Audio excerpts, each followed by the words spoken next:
Dunia Pagi ini BBC Indonesia bersama saya Muhammad Irham, Rabu 9 Februari 2022. Sari berita BBC pukul 5 waktu Indonesia Barat. Di tengah lonjakan kasus COVID-19 di Indonesia, jumlah pelacakan kontak kasus saat ini masih rendah. Bagaimana bisa melakukan tracing dengan baik? Jumlah antara petugas tracer dengan jumlah kasus sudah tidak seimbang. Semua sekolah menengah atas dan sekolah kejuruan di negara bagian Karnataka, India ditutup selama 3 hari setelah terjadi protes menentang pemakaian jilbab oleh siswi-siswi Muslim. Dan Presiden Perancis Emmanuel Macron menyatakan keyakinannya tentang pemecahan praktis dan konkret untuk memulihkan keamanan sehubungan dengan ketegangan masalah Ukraina.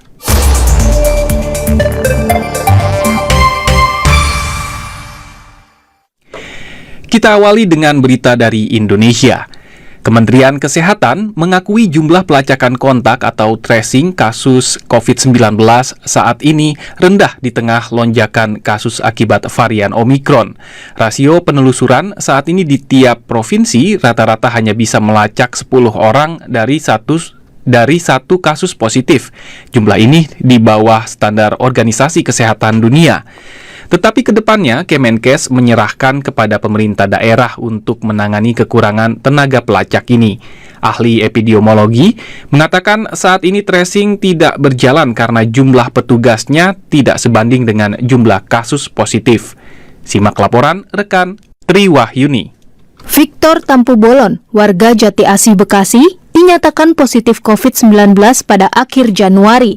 Petugas kelurahan memang sempat mendatangi rumahnya, tapi mereka tidak melakukan prosedur pelacakan kontak atau kontak tracing seperti ketentuan Kementerian Kesehatan.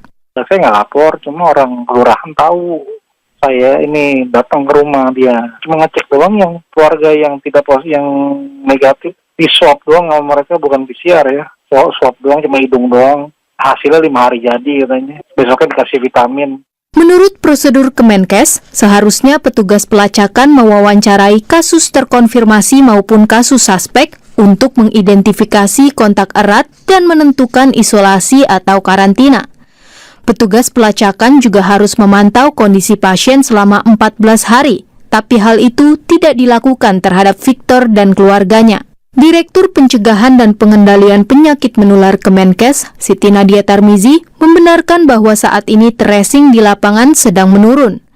Kata dia, rata-rata jumlah pelacakan kontak di tiap provinsi hanya dilakukan pada 10 orang per 1 kasus positif. Padahal standar pelacakan kontak erat WHO memiliki rasio 1/30 melacak 30 orang kontak erat untuk 1 kasus positif. Ini mesti tanya pemerintah daerah ya, kenapa kemudian turun tracingnya. Mungkin karena kasus banyak, sehingga tadi untuk mengaktifkan tracer ini belum optimal gitu. Ahli epidemiologi yang juga merupakan anggota subbidang tracing di Satgas Penanganan COVID BNPB, Mas Dalina Pane, mengatakan Kemenkes tidak punya sumber daya yang cukup untuk melakukan pelacakan kontak. Pasalnya, dalam 2 gelombang COVID-19 sebelumnya, pelacakan kontak dibantu oleh tim pelacak atau tracer dari Satgas Penanganan COVID-19 yang jumlahnya mencapai ribuan orang. Kalau kasus sudah puluhan, bahkan ratusan seperti sekarang, jangankan petugas tracernya, kita yang di pusat aja sudah hopeless lah. Bagaimana bisa melakukan tracing dengan baik? Jumlah antara petugas tracer dengan jumlah kasus sudah tidak seimbang. Jadi itu yang menyebabkan program tracing itu kemudian tidak berjalan. Padahal inti utama pengendalian itu ya tracing gitu loh. Mas Dalina juga mengatakan kasus positif akan turun secara alami tanpa penanganan. Namun dia mengkhawatirkan akan banyak korban meninggal dunia. Tetapi di tengah lonjakan kasus akibat menyebarnya varian COVID-19 Omikron ini, Kemenkes mengaku belum berencana menambah petugas pelacakan di lapangan, yang dikatakan Nadia merupakan tanggung jawab pemerintah daerah. Kita tidak mengirimkan tenaga tambahan ya buat tracer, artinya teman-teman petugas lapangan itulah yang melakukan tracing. Kalau ada penambahan tracing kan bisa meminta dukungan Babinsa, Babin Kamtipmas, ataupun juga melalui Satgas setempat. Menghadapi gelombang ketiga ini kita mengaktifkan. mengaktifkan lagi apa yang sudah pernah kita miliki. Pada 2021 lalu, Kemenkes mengatakan akan melatih 80.000 Babinsa dan Babin Kamtipnas untuk melakukan pelacakan kontak. Namun, kata pakar epidemiologi Mas Dalina, fakta di lapangan menunjukkan mereka tidak bekerja untuk pelacakan kontak karena memiliki pekerjaan lain dan kapasitasnya lebih cocok sebagai pengawas masyarakat di lapangan. Pada Senin lalu, Menteri Koordinator Bidang Kemaritiman dan Investasi yang juga menjabat sebagai Koordinator PPKM Jawa Bali, Luhut Binsar Panjaitan mengatakan, rendahnya tracing kasus COVID di lapangan menjadi penyebab pemerintah menaikkan status PPKM di Jawa Bali yang kini berada pada level 3. Klik situs kami bbcindonesia.com untuk membaca tulisan pelacakan yang belum optimal di tengah lonjakan kasus. Bergeser ke negeri Bollywood, pihak berwenang di negara bagian Karnataka, India menutup semua sekolah menengah atas dan sekolah kejuruan selama 3 hari. Hal ini menyusul eskalasi protes menentang siswi-siswi Muslim mengenakan jilbab. Kontroversi ini mulai terjadi beberapa pekan lalu ketika sejumlah sekolah kejuruan melarang pemakaian jilbab di ruang kelas dengan alasan tidak sesuai dengan aturan seragam sekolah. Sementara siswi-siswi Muslim mengatakan cara berpakaian ini sudah sesuai dengan keyakinan mereka. Polisi menggunakan pentungan untuk membubarkan pemrotes yang melempar batu di sejumlah lokasi di negara bagian yang diperintah Partai Nasionalis Hindu BJP ini. Pendengar, Presiden Prancis Emmanuel Macron meyakini terdapat pemecahan yang praktis dan konkret untuk memulihkan keamanan di benua Eropa di tengah ketegangan antara Rusia dan Barat dalam konflik Ukraina. Macron mengatakan hal itu di Kiev setelah bertemu dengan Presiden Volodymyr Zelensky sehari setelah bertemu Presiden Putin di Moskow.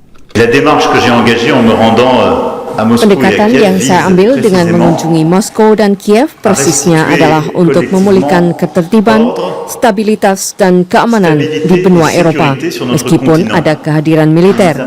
Secara pribadi, saya yakin ada solusi praktis konkret yang memungkinkan langkah maju. Kami berkesempatan membahasnya bersama, dan saya membahasnya dengan Presiden Putin serta mitra Eropa dan juga beberapa sekutu kami. Ia menambahkan kedua pemimpin memegang komitmen menerapkan perjanjian Minsk yang bertujuan menyelesaikan konflik separatis dukungan Rusia di Ukraina Timur. Kita menuju Timur Tengah. Tentara Israel menembak mati 3 warga Palestina yang diklaim sebagai anggota milisi bersenjata di wilayah pendudukan tepi barat. Foto dan video dari lokasi kejadian di kota Nablus menunjukkan serdadu Israel berada di samping mobil berwarna perak, pintu belakangnya terbuka dan lubang peluru berada di kedua sisi mobil. Sumber-sumber media Palestina melaporkan 3 warga Palestina itu merupakan anggota dari Brigade Martir Al-Aqsa.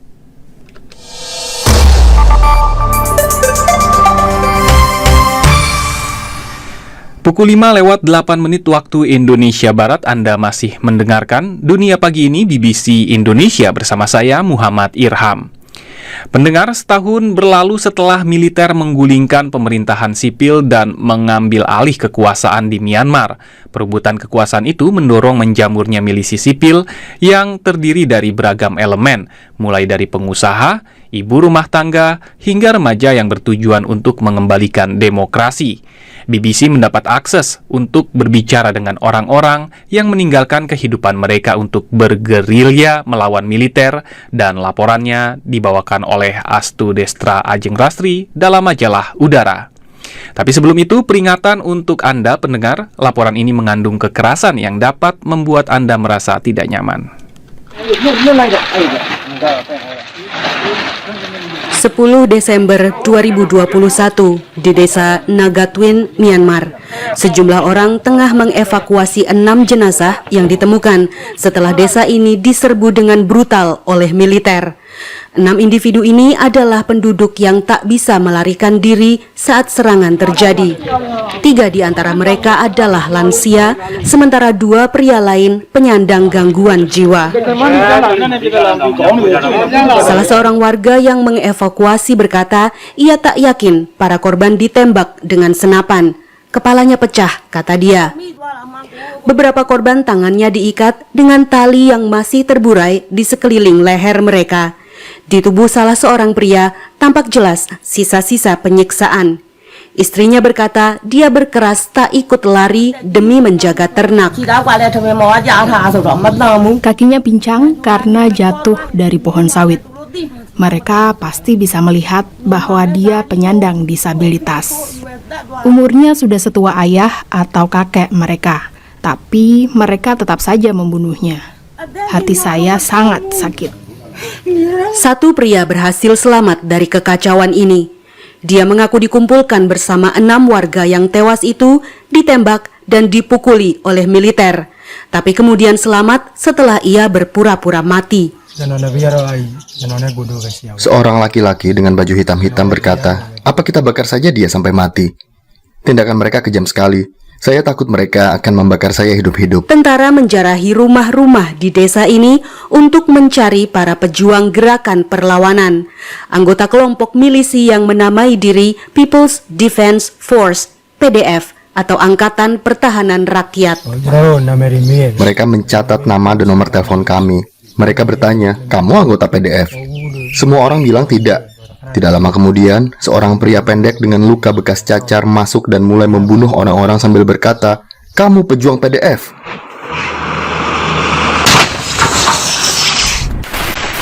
Di berbagai kota, PDF melakukan serangan kepada junta militer. Apa yang setahun lalu dimulai dengan protes damai menentang kudeta militer, kini berubah menjadi perang gerilya. Tidak ada negara yang bisa diandalkan. Tidak ada organisasi internasional yang bisa kami andalkan. Ini adalah suara Bonar, seorang pejuang PDF yang kini menjadi salah satu pemimpin gerakan perlawanan. Nagar, yang berarti naga, sebelumnya adalah seorang pengusaha. Tapi sekarang dia memimpin sebuah unit tempur dengan senjata apa saja yang bisa ditemukan. Saya harap senjata kami bisa membawa keadilan untuk masyarakat. Saya akan terus berjuang sepanjang saya hidup. Awalnya kami tidak punya senjata apapun. Sekarang kami punya beberapa senapan otomatis untuk berperang. Kelompok ini merupakan sayap dari tentara etnis yang selama puluhan tahun telah memerangi militer Myanmar di wilayah perbatasan. Di hutan-hutan, kini ribuan demonstran muda dilatih untuk berperang dengan senjata. Saya tidak pernah bermimpi memegang senapan betulan atau senjata lain. Ini adalah Hera, usianya 18 tahun. Sebelum kudeta terjadi, dia berencana kuliah dan mengambil jurusan ekonomi. Sekarang dia bergabung dengan unit PDF di Myanmar, menyerang infrastruktur dan informan militer. Saya tidak merasa kasihan bila harus membunuh tentara yang bekerja untuk diktator militer. Rakyat menderita karena mereka. Konflik ini jelas tak seimbang. Militer Myanmar memiliki persenjataan lengkap yang sebagiannya disuplai dari Rusia. Dalam wawancara terakhir dengan BBC, pihak militer juga membenarkan tindak kekerasan yang dilakukan kepada warga sipil. Orang-orang yang menentang mereka dicap sebagai teroris demi melanggengkan kekuasaan. Myanmar kini dalam keadaan perang sipil. Akan tetapi konflik yang terus meninggi ini sebagian besar tersembunyi dari dunia luar. Pendengar, Anda telah mendengarkan majalah udara di dunia pagi ini BBC Indonesia. Saya Astu Destra Ajeng Rastri undur diri dari segmen ini. Salam.